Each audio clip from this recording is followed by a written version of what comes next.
Hello and welcome to this tutorial. In this discussion, we shall be looking at the graphical solutions of quadratic equations. We shall also be considering reading values from such graphs as well. If you have not seen the previous video, check at the right corner of your screen for the link.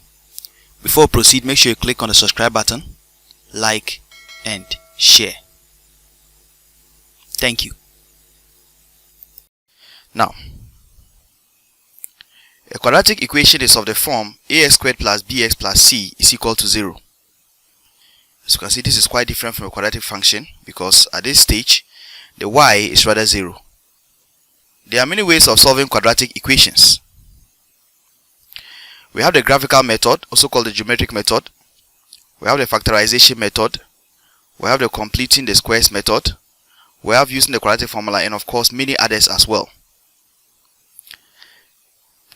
Now, to solve a quadratic equation graphically, we need to draw the graph of the quadratic function from which it was gotten from.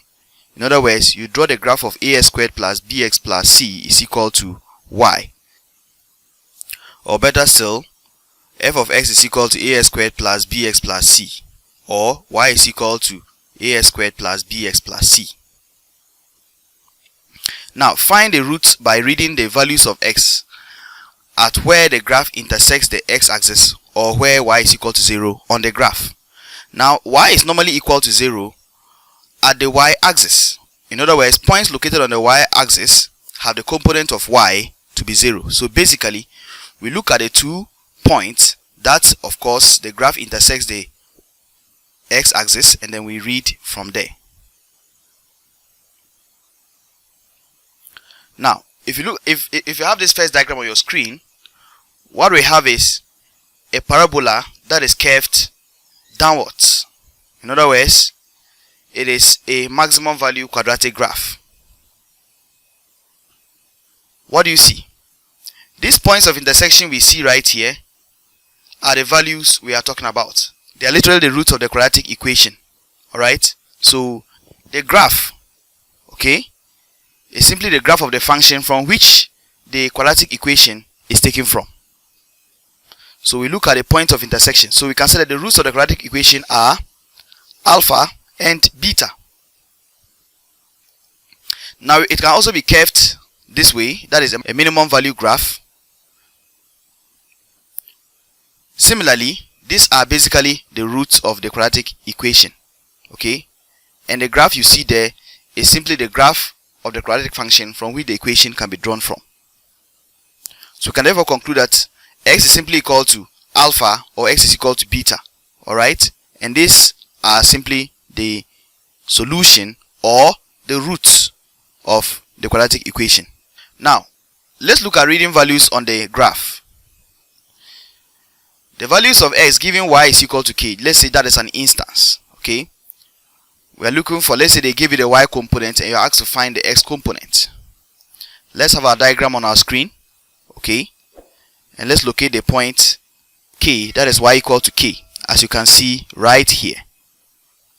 So to read the value from this graph, or to find the corresponding x value from the graph, what do? You have to first of all trace horizontally towards the graphs.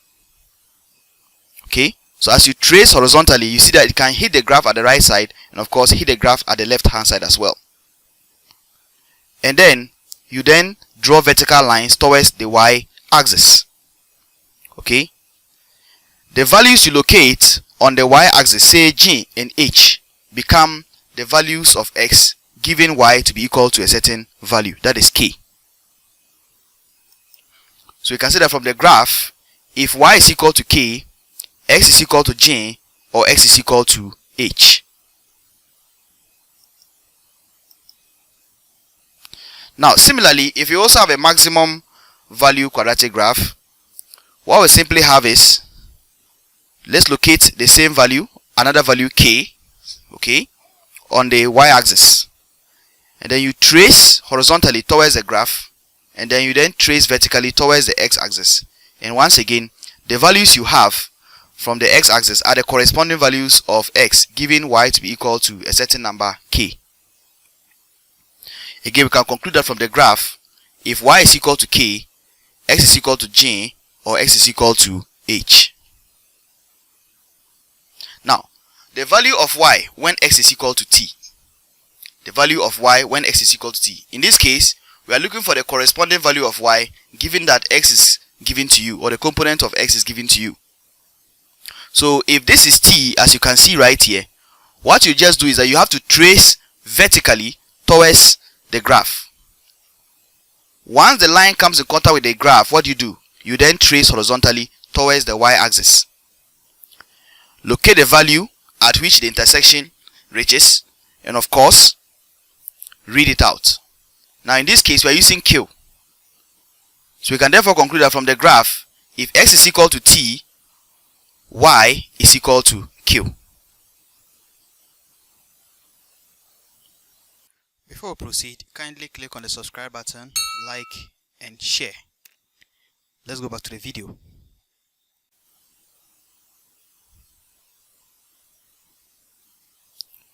Now, let's look at a minimum value quadratic graph. One that is curved and opens upwards. In this case, this is our value of t, as you can see here. Once again, you trace vertically down towards the graph, and then trace horizontally towards the y-axis, and then read the value there. In this case, we say k. So in that situation, we can say that from the graph, if x is equal to t, y is equal to k. Now let's look at an example. Below is the graph of the function y is equal to x squared plus x minus 2. Use it to find a, the root of the equation x squared plus x minus 2 is equal to 0. The b, the value of x when y is equal to negative 1. And of course c, the value of y when x is equal to negative 1. Solution. Let's look at a, the roots. We discussed earlier that the roots are simply the values or the points of intersection of the graph and the x-axis. Okay, so from the graph, we locate our point of intersection, as you can see. And you see that the first value is negative 2 and the second value is negative 1. Those are the points of intersection. Of course, those are the values located at the point of intersection of this particular graph against the x-axis. So we can therefore conclude that from the graph, the roots are x is equal to negative 2 and of course x is equal to 1. Okay, if you are stating it as a solution, you simply say that x is equal to negative 2 or x is equal to 1. That means that either values can be the solution to the quadratic equation. Let's come to b. The value of x when y is equal to negative 1. So first of all, we locate y is equal to negative 1, as you can see here. This is y is equal to negative 1. And then we trace horizontally at both sides towards the graph. Okay, and then we trace upwards towards the x-axis and then read the values from there. Okay, now look at the readings. Now before you can do this, you have to basically understand the scale. On a standard graph, the distance between two consecutive thick lines is normally 2 centimeters. So now if you look at this carefully, there are also smaller divisions within. Okay, and since we have labeled here from 0 to 1, and of course 1 to 2, and of course continuously, you get to realize that we are using a scale of 2 centimeters to 1 unit. Since the distance from the 0 to the 1 is 2, and of course from the 1 to the 2 is also at 2 centimeters as well. So this is a scale of 2 centimeters to 1 unit. But what does the smaller divisions represent? Those smaller divisions we have there, what does it represent? What is the measurement it stands for? Okay, so basically we have to divide the 10 divisions we have there between, let's say, 0 and 1. You can use just one of them, the simplest one, or take the difference between the two numbers. Let's say 1 and 0. The difference between 1 and 0 is simply 1. The difference between 2 and 1 is also 1. So divide that 1 by 10, or the 10 divisions. When you divide the 1 by 10, you are going to get 0.1, meaning each small division is 0.1. So let's see if you can now read our values. Let's start from here. We know that between negative 1 and negative 2, the middle mark is going to be minus 1.5 or negative 1.5. And then we have one smaller division after 8 here. So that becomes what? negative 1.5 plus negative 0.1, and that gives us negative 1.6.